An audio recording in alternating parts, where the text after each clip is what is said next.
Tammuz, the son of Nimrod. What is it? Let's uncover. Let us peek through this veil. Tammuz, passing your seed through the fire to Moloch. Matthew 14:28. Lord, if it be thou, bid me come unto thee unto the water. I say this every day. Revelations 18:2. Babylon the Great is fallen, and is become the habitation of devils, and the hold of every foul spirit, and a cage of every unclean and hateful bird.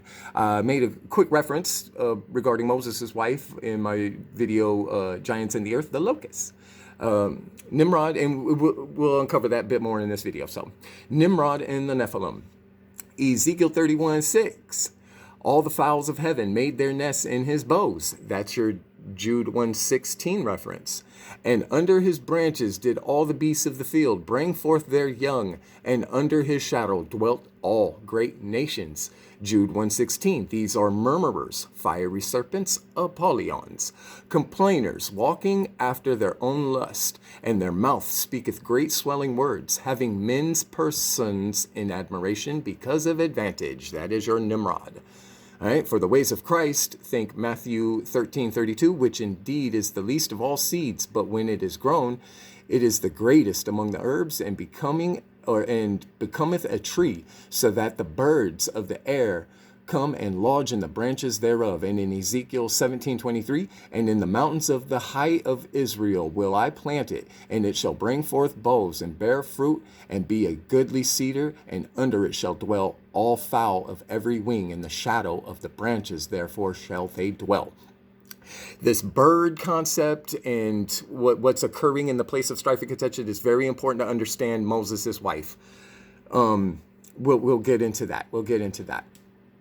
Here we have 1 Samuel 8:11. This will be the manner of the king that shall reign over you. He will take your sons and appoint them for himself. Leviticus 18:21. And thou shalt not let any of the seed pass through the fire to Moloch, neither shalt thou profane the name of thy God. I am the Lord, the self-existing eternal name. Deuteronomy 28:44. He shall lend to thee, and thou shalt not lend to him. He shall be the head, and thou shalt be the tail.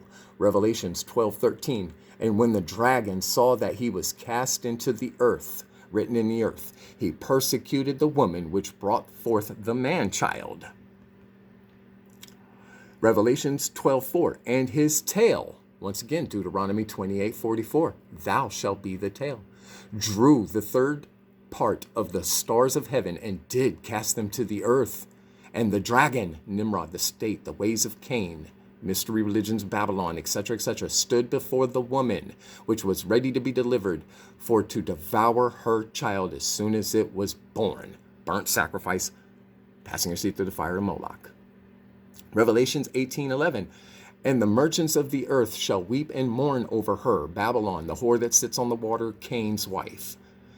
For no man buyeth their merchandise any more. Nahum 3:16. Thou hast multiplied thy merchants above the stars of heaven. That is your HILAL ben Shahar, your crescent moon, son of dawn. This is where the whore that sits on the waters comes from, brought to you by your sun god, your Nimrod.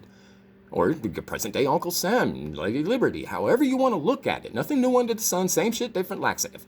Moving on, Ezekiel 8:14. Then he brought me to the door of the gate of the Lord's house, which was toward the north gate, which was the head of Israel. And behold, there sat women weeping for Tammuz. Isaiah 3:12. As for my people, the image of God, children are their oppressors, and women rule over them. O my people, they which led thee caused thee to err, and destroy the ways of thy paths. And Revelations 12:4. And his tail. Again, who is the tail? Deuteronomy 28:44. And thou shalt be the tail. Again, 1 Samuel 8:11. This will be the manner of the Moloch that shall reign over you, and he will take your Tammuz and appoint them for himself. You following? Genesis 2:24. Therefore a man shall cleave to his wife, and they become one flesh. Genesis 15:5. And he brought him forth abroad, and said, Look now towards heaven, and tell the stars, if thou be able to number them. And he said unto them, So shall thy seed be. And Genesis 22:17 through 18.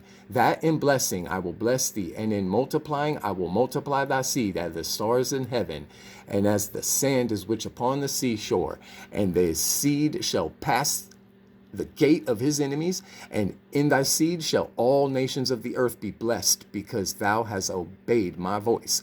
Those are the morning stars, the ones written in the book of remembrance, which is the firmament. And again, Revelations 12:4, the third part of the stars of heaven, your seed in union, and you did cast them to the earth. With that being said, what does God say regarding little ones and millstones? This is what he's talking about. Jeremiah 17:13. O Lord, the hope of Israel, all that forsake thee shall be ashamed, and they that depart from me shall be written in the earth, because they have forsaken the self-existing eternal name, the fountain of the living waters. The dragon is your contracts with Nimrod, Osiris, Pharaoh, the king, Moloch, Caesar, Uncle Sam, Lady Liberty, whatever you want to call it. This is why Moses' wife is important, because Lot's wife reflects this. Job's wife reflects this exact same thing. Herod's wife is the exact same thing. Okay? You could even go as far as saying Og's bed, which represents the four corners of his kingdom, is his wife. You could even go that far. So anyway, let's continue. Your Tammuzes are your burnt sacrifices and children of Nimrod, the state. That is what a Tammuz is. Another good example, he was ripped apart by boars. Jesus puts the legion inside the pigs and they go in the flood. Okay, this is why the Bible reflects world religions, so that it can tell a much different story while hiding right in public, the secret place, the closet. Okay, those things. And it is for those that diligently seek him. So back to the wife thing.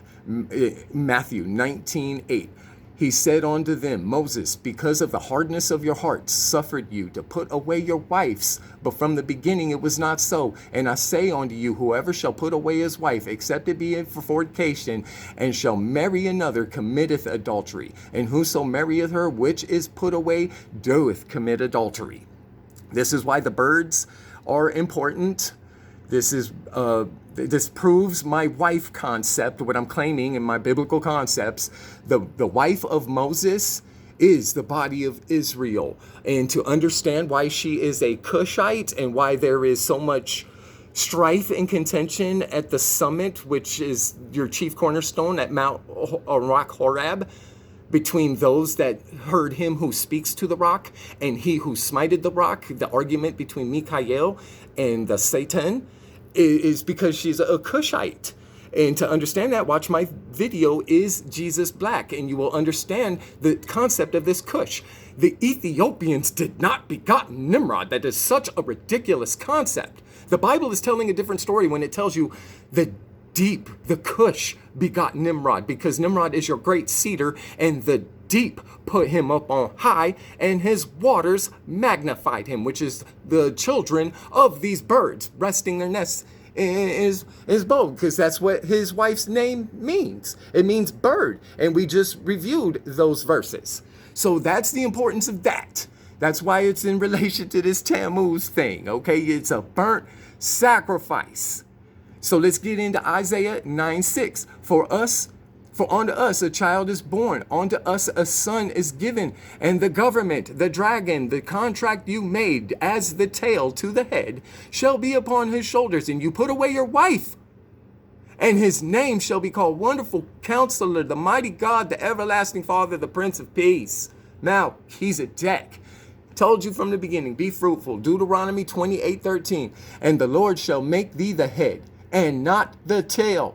And thou shalt be above only, and thou shalt not be beneath. Jesus told you while he was in the temple in John chapter 8, you are from beneath, I am from above. I walk on the waters, I lead you beside still waters. I write your name, I give you your name, not Nebuchadnezzar. If thou be hearkened unto the commandments of the Lord thy God, which I commanded thee this day to observe and to do them. 1 Samuel 1:27-28, for this child I prayed, and the Lord hath given me my petition which I asked of him. Therefore also I have lent to him to the Lord. As long as he liveth, he shall be lent to the Lord. And he worshipped the self-existing eternal name there. Abraham and Israel. That's the whole point going up to that mountain. Those are the sons of God. Okay, what you got is sons of Nimrod. Okay, this is the difference between a birth and a nativity. Christ had a nativity. He wasn't lost at sea on the flood. So that's your Tammuz. In with the pigs, in with the flood. See ya.